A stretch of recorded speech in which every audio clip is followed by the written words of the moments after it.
Here we have a T-Maxx 3.3, and today I'm going to go through, do a video of a rebuild of this truck. Done a couple rebuilds on these T-Maxxes before.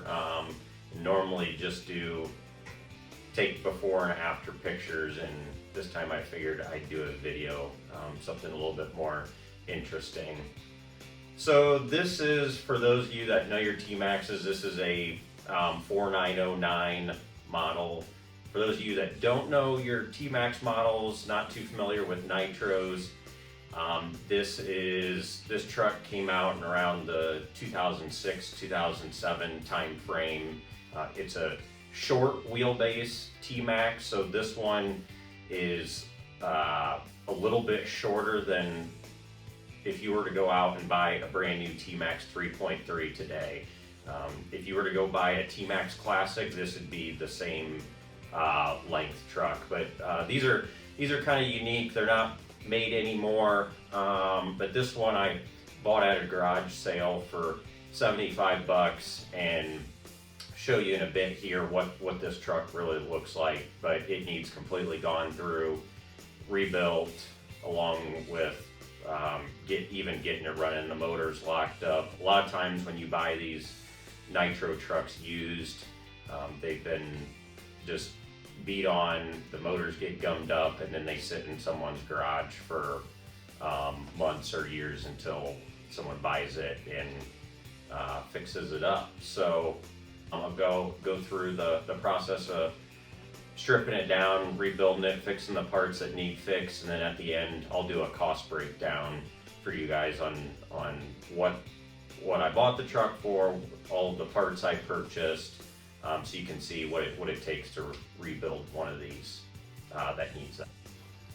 All right, so let's get the body taken off this thing, and I'll show you what we're working with here on this. And like I said, this is pretty common for nitros that you buy used, what they're going to look like. Most of them don't run, have many parts that need replaced. So start off with, I'd say the truck is pretty well complete. There's not a bunch of missing parts on it. And obviously the truck will need completely stripped down to the bare frame, but I can already see the servo here is going to need replaced. These ears get broken. That's pretty common. This battery pack here, we got some, I think I'm gonna put a rechargeable battery pack in it. Fuel tank, I'm probably just gonna replace that. It's cheaper to buy the tank and the fuel line altogether than go to a hobby shop and buy this, and a lot of times they don't even have these parts in stock. This wiring harness here for the easy start system that starts it, that's going to need replaced. Somebody obviously broke the clip off of the harness there. New air filter, new boot here for the carburetor, those get dried up. More boots here that are going to need replaced. They just dry rot from sitting in. Looks better if they're replaced. One thing I did notice, this truck does have aluminum front bulkheads. If you've owned a T-Maxx before and you'd bash it, there's a good chance you've broke these before. They're pretty much the weak link on the truck. So that's good to see. The rear one's still plastic. I'll probably replace that with either aluminum or RPM one. More boots here that need replaced for the exhaust coupler here. Need to order one of those. I tried, like I mentioned before, I tried rolling the engine over and it's completely stuck. So we're gonna have to take that out, get that fixed. I haven't tested any of the electronics yet on these trucks, these Opti drives. For those of you that aren't familiar, this basically prevents you from flipping the truck in reverse, since this truck has reverse on it, while it's moving forward and tearing up gears in the transmission. A lot of times those have issues, so I might just put a forward only conversion in it. But as you can see, really gummed up here, just nasty. Somebody's ran it in grass and mud and dirt and not cleaned it off. This front drive shaft is broken, so we got to get that fixed. This toe link right here, it slid down, so the front tires aren't centered up properly. Once again, just a good cleaning. I think probably gonna replace this steering setup here. It does have a high-tech servo on it for steering, so that might be okay, might not need replaced. And then I did notice there's supposed to be little spacers in here for these A-arms, and I noticed those are missing, so we got to get some of those ordered and replaced. Other than that, the tires look pretty good. The body is in okay shape. The only cracking I see is at the front here, and then towards the back here, you can see it's got a hole in it right here. Just needs cleaned up. The transmitter I got with it, missing the battery door, got to get that. Let's go ahead and I'll start getting this thing torn down, show you guys what we got here.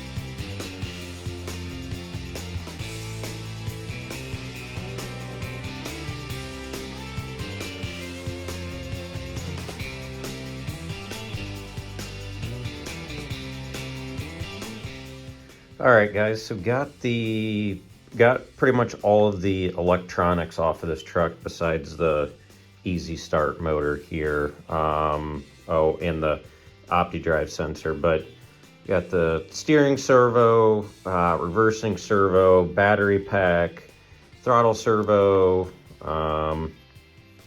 receiver all off. Got them all laying here. Easy start harness, it, like I mentioned before, it just completely fell apart.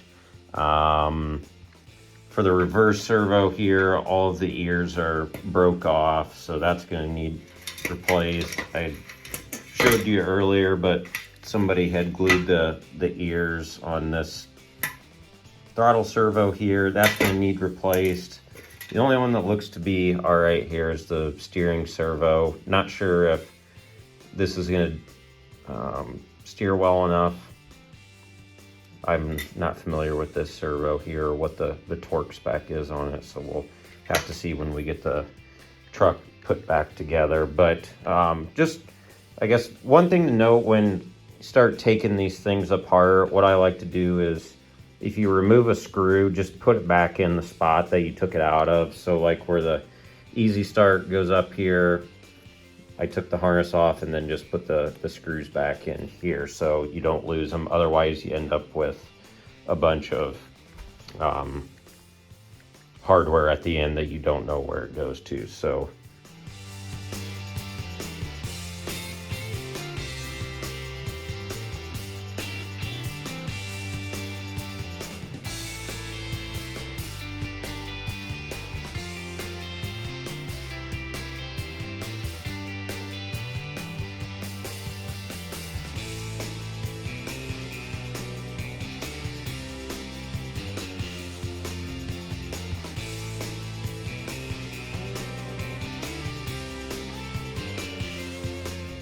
all right, guys, so prime example of what you find on these used RC trucks. I was getting ready to pull the engine mount off. There's 4 screws here on the bottom side to hold the engine mount, and I got ready to take these off, and as you'll notice, these are little tapered head screws that are for like these spots in the chassis here, where it's countersunk, so they sit flat. These are not the right screws for this spot here. They're supposed to be machined Allen head screws with the little lock washer on them, like what you see on the engine here. They're supposed to look like these here. So just stuff like this that people, when they work on these trucks, they're not careful, they lose them, and then they end up sticking the wrong ones back in here, because what happens is these won't hold and the gear mesh will get set incorrectly, or the motor mount will shift and you'll strip a spur gear. So we'll get the correct screws put in there. All right, so we pretty much got everything off the main chassis of the truck here. You can see it's a complete mess, but it'll get cleaned up. Got the engine out here, fuel tank, motor mount, the battery box holder, receiver holder, transmission, exhaust. Everything came out pretty easily. So nothing broken with the transmission, it appears so far, but we'll have to get that torn apart and make sure that looks okay. The engine will obviously need completely disassembled. So let's keep on moving.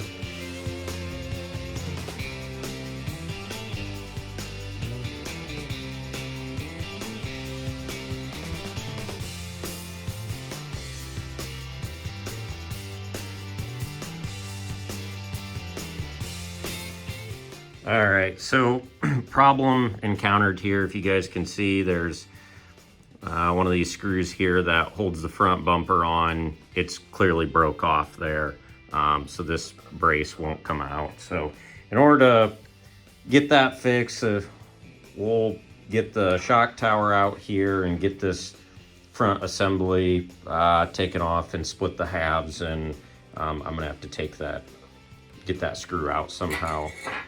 One of the worst designs, I think, on this truck, the T-Maxx in general, is the placement of these screws on the bottom side of the shock tower. In order to really get on them, your screwdriver is at a terrible angle and just extremely prone to getting stripped out. So if you take one of these apart, make sure you have your screwdriver,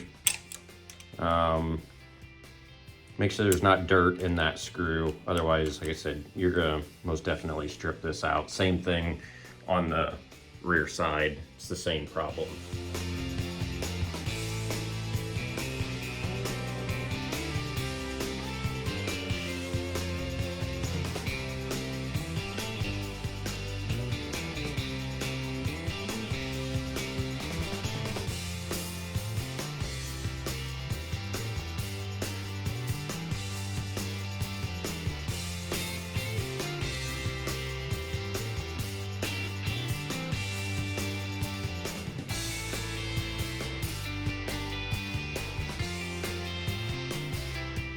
All right, so starting to get the front and rear section of this truck disassembled. Prime example of why it pays to have good tools like this. You can see all the crud that's built up here on these screws. You gotta be very careful when unscrewing those. If those little hex heads are full of junk, you're gonna strip them out and it will be nearly impossible to get this chassis plate off. So be very careful with these. Got to noticing when I unscrewed the front here, we have basically 3 of these 4 screws that are shorter than the one up here. These short ones are incorrect, so we need to get longer ones installed there when we put the truck back together. You can get a close up here. This drive shaft that's broke. For the steering bell crank, somebody put a Phillips head screw in there, which is incorrect, so need to get that changed. One of my biggest pet peeves is incorrect hardware, as I'm sure you might notice, so we'll get that fixed up here.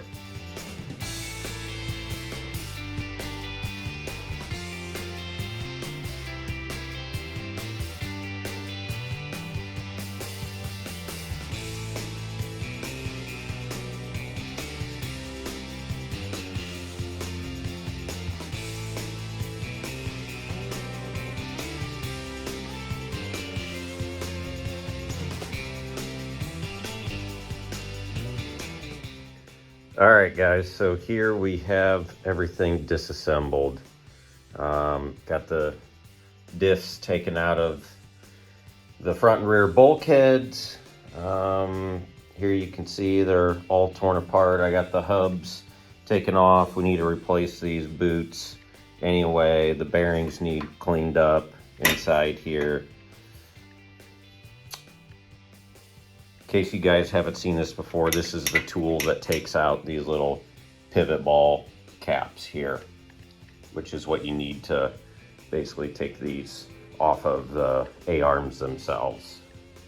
Only damage I did find was, as you guys can see, this shock here is bent. So I think I have one of those in my collection of T-Maxx parts, so that shouldn't be a big problem to get that replaced. Let's go through the cleaning process of all this. I'll show you guys a little time lapse going through it.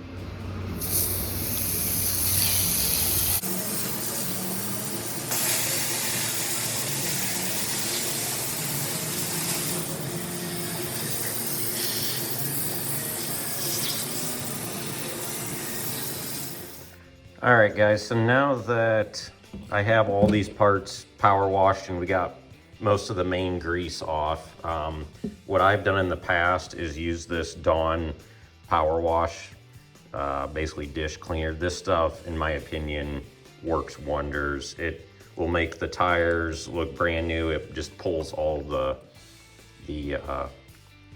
grease out of everything.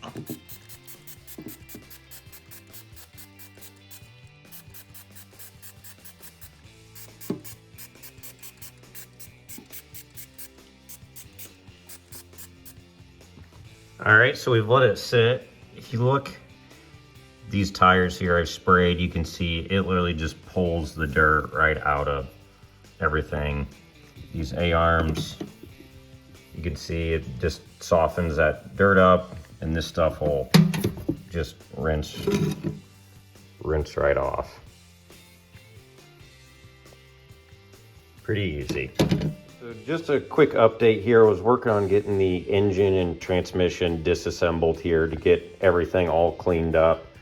I know I told you earlier the engine was locked up tight. I actually got it disassembled, and I think what the problem was actually this starter shaft here that goes in the back plate.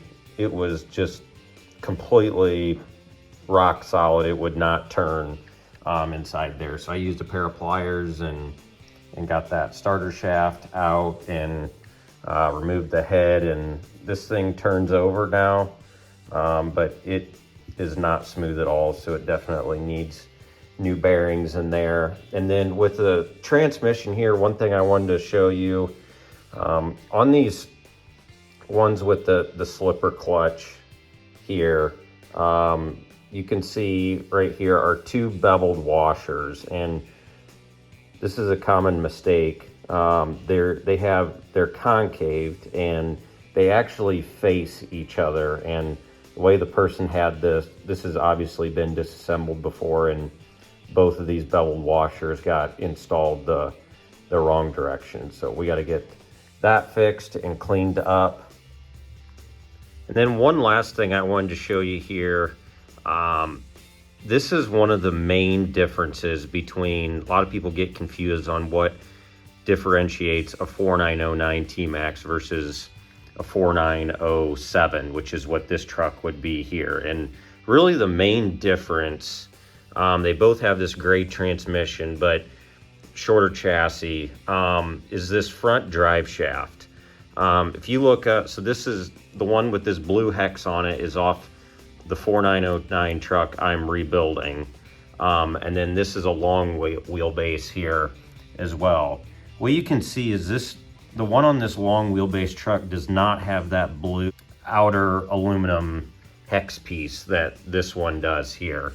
It's basically got two little prongs that go in the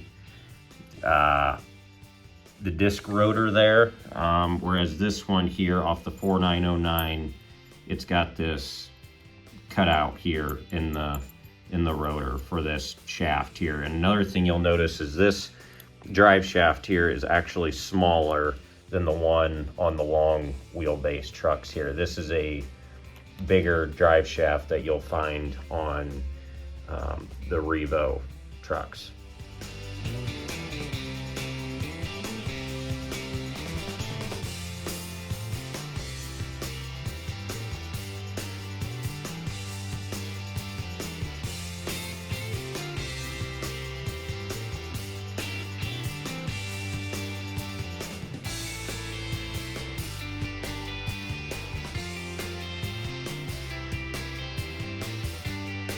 So here we have all of our parts sitting on the table here that we're going to need to rebuild this truck. So I'll just start around going through everything.